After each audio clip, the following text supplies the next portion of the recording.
Hello everybody. So today in this session we are going to be starting the AQA America 1920 to 1973 course. I'm going to take you through the whole thing. We're going to have a look at some exam technique along the way, the kind of questions you might be asked. We'll have a look at some practice questions, how to answer those, how to approach the exam, all those kinds of things. So we're going to be moving through the 1920s, the 30s, the 40s, the war, the New Deal, the Civil Rights Movement, and then finally the feminist movement in the 1970s. So it is quite a long course. It's, I mean, obviously you'll have done this at school. This is just revision, but there's a lot in this course in terms of a lot to get your teeth into. There's a lot of different aspects to it, some that you might find more interesting than others, and that's absolutely fine. Hopefully you'll find something in these videos that will help you along the way with your revision. So today we are going to start with the boom. We're going to start with the background of the boom and how and why America experienced this economic prosperity in the 1920s. So we'll be looking at how their economy managed to grow after the First World War when most of Europe suffered, and how they sort of took that and ran with it and it became quite independent, quite self-sufficient, and their economy actually did incredibly well in the Roaring Twenties. So let's start then with the boom. So we are in America in the 1920s, and we're going to talk about the war in a second, but let's just start with looking at what the boom is.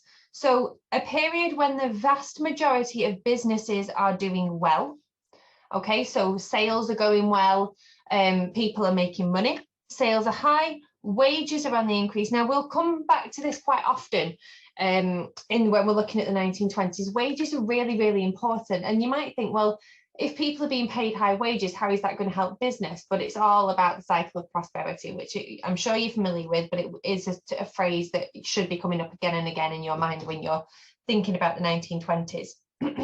So unemployment is low. That's really important. So more people are in the job, and that's a time of economic boom. So it might be worth, if you've got a notepad with you while you're watching this video, or you've got a revision book or something like that, just to write those three things down. So those three conditions that mean that a country is in an economic boom, they're exactly the conditions that we have in America in the 1920s.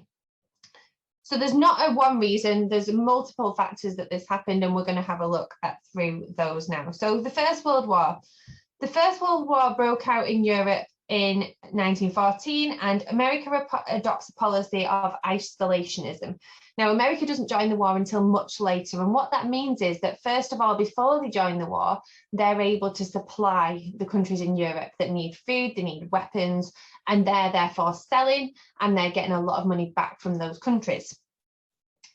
So politicians in America in this time, and we'll have a look at why when we look at the Republican policies, want to avoid involvement in European quarrels in case America got dragged into an expensive foreign war. So they didn't want to be spending money, excuse me, at this time. And they didn't want to be losing soldiers. They wanted to keep to themselves and let what was going on across the Atlantic go on.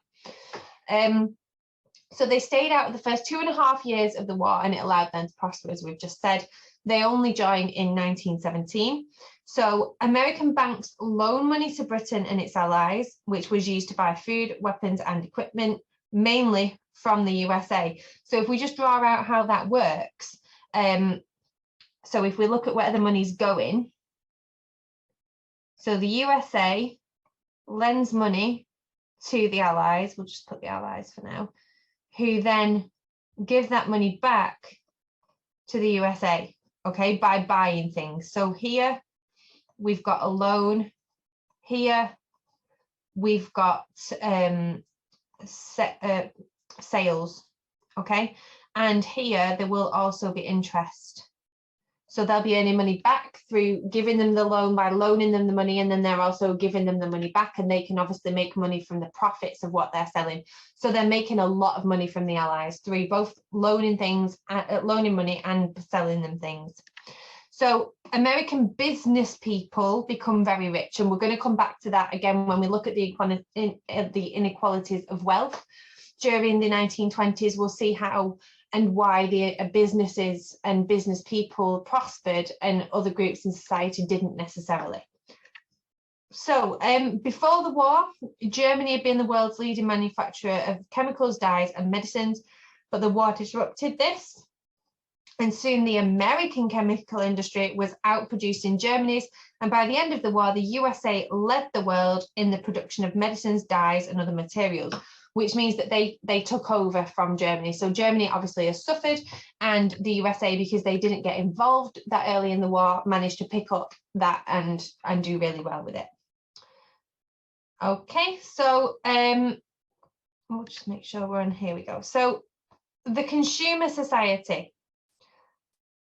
Let's just have a look at this. So let's have a look at this diagram first, this source. So by 1920, America was one of the world's leading producers of raw materials. So if you're unfamiliar with the term raw materials, think of it as raw ingredients. So if you want to manufacture something, if you want to bake a cake, you've got to start with raw ingredients. You've got your butter, your sugar, your eggs, your flour, etc.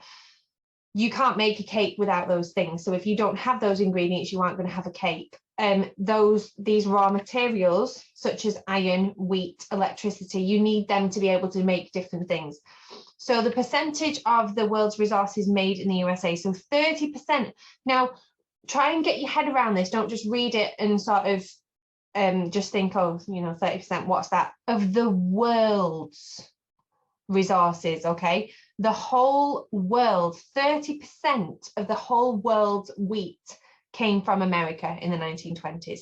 Iron, 40%, electricity, 42% of the world's electricity came from the USA. 42% of coal, so at this time coal was still really important, being used to for things like steam engines and so on. 50% of the world's wood, 55% of the world's cotton, 70% of the world's petrol, and 78% of the world's corn. So it's got a massive industry here by itself, just providing these raw materials for the rest of the world. And obviously the rest of the world needs access to these, especially as they're starting to recover or trying to recover in the 1920s.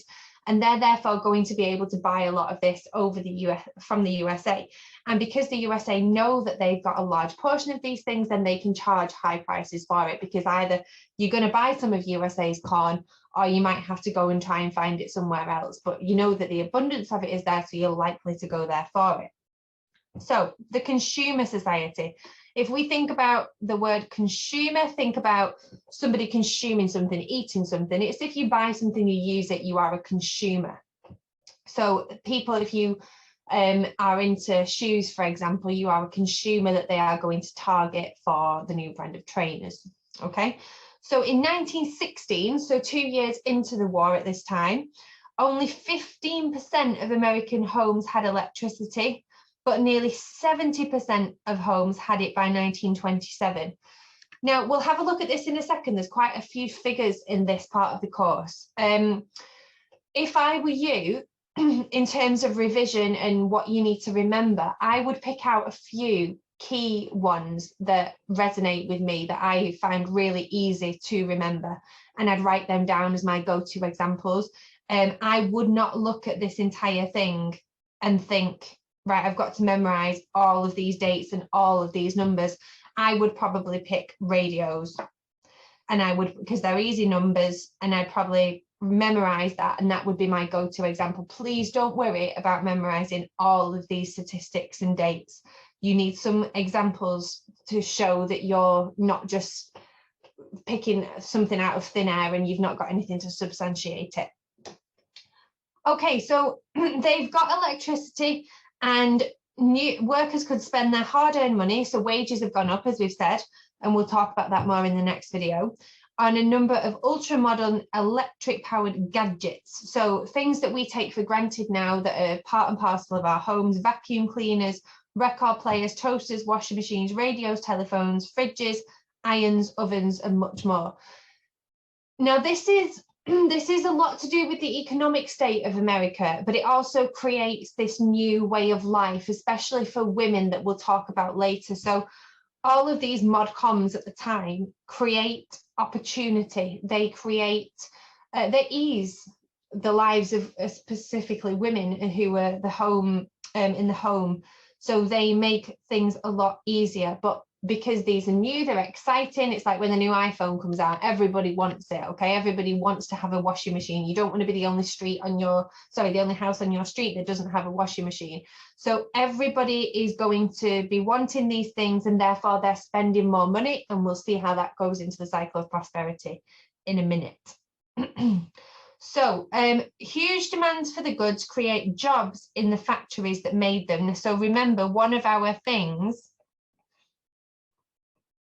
for the conditions of the boom is low unemployment, okay? And this helps with that. So let's have a look at the aftermath of the First World War then, and how America prospers after the war. So they joined the war on Britain's side in 1917, so they're only in it for 2 years. So they lose 100,000 American soldiers. Now, that is obviously a lot of people, but compared to the death toll of the Europeans who'd been fighting for the whole 5 years, it's not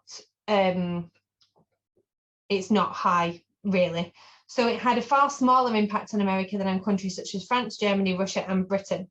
So they were exhausted by the war. They'd lost valuable farmland because it had been destroyed during the conflict, railway lines and factories they needed to build back up. The USA produce a high percentage of the world's goods that we've just had a look at, and they were now able to exploit this and make fortunes from them. So the rich in America become very rich in the 1920s. So it was the only major nation not faced by huge wartime debt. So the money that it's making, it can keep for itself. It does not then need to go and pay somebody back with that money. So as we've said, Britain and Germany did own America, did owe America money. So a nice little fact here: when the war ended in 1918, the American President Woodrow Wilson played a major part in the discussions in Paris about how Germany and the other losing nations should be treated. He suggests the League of Nations, but the USA never joins it. If you do the interwar period, we did discuss this in the last set of videos on the interwar period.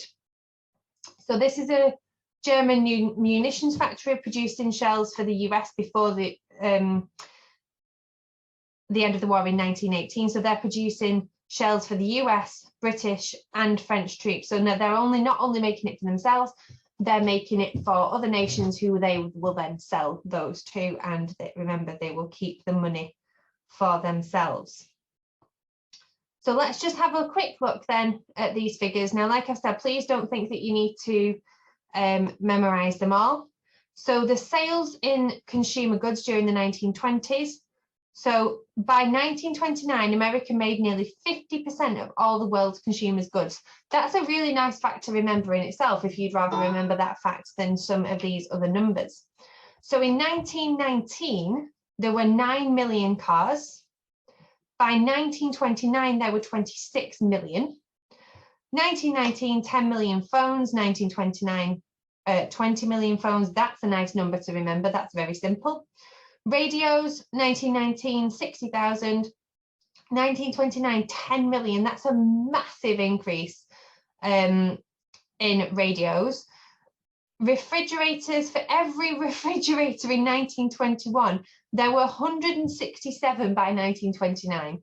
And we can see why the popularity, I was going to say population, and popularity of fridges went up because they're a really convenient thing to have, and it saves you money because your food isn't going to go off. So this all comes in then, and this ties in nicely with what we're going to be having a look at in the next video when we look at mass production and Henry Ford, the cycle of prosperity. So as I said, you might think, well, why is paying people more going to mean that there is more money because you're giving out more money? So well, let's find that on here. Okay, so people spend their wages on more goods. So when people spend their wages, the money that they spend their wages on, the goods are cheaper. So more people can afford to buy goods. Higher purchase, I'll talk about that in a second, helps people to buy goods. Advertising then persuades them to buy goods. and more people are employed to make the goods. So more money goes into the economy all of the time, because this cycle just goes round and around and around. More people have jobs, therefore more people have money, therefore more people buy. And because more people are buying, the demand for the goods goes up, and so on and so forth. So hire purchase is similar to a phone contract that we've got now. So for example, people would get catalogs, and if you wanted it, and it's like what we use on cars now. So if you wanted to buy a car that was £30,000 and you don't have £30,000 in the bank, you can say, right, I'll buy this car now, but I'm only going to pay it off in installments, right? Like we do with mortgages and things like that. So it means that people can buy now, pay later, or buy now and pay in installments. And it means that more people now have access to things that they wouldn't necessarily have been able to afford, because they don't have to have that money in the bank right here and now.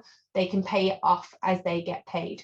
So again, that demand increases because of that. So we are going to talk in the next video about mass production, about Henry Ford in the motor industry, and how that, again, how one industry can increase even more this economic prosperity and the economic boom. So please join me in that video. Thank you for tuning into this one, and I hope you found it useful.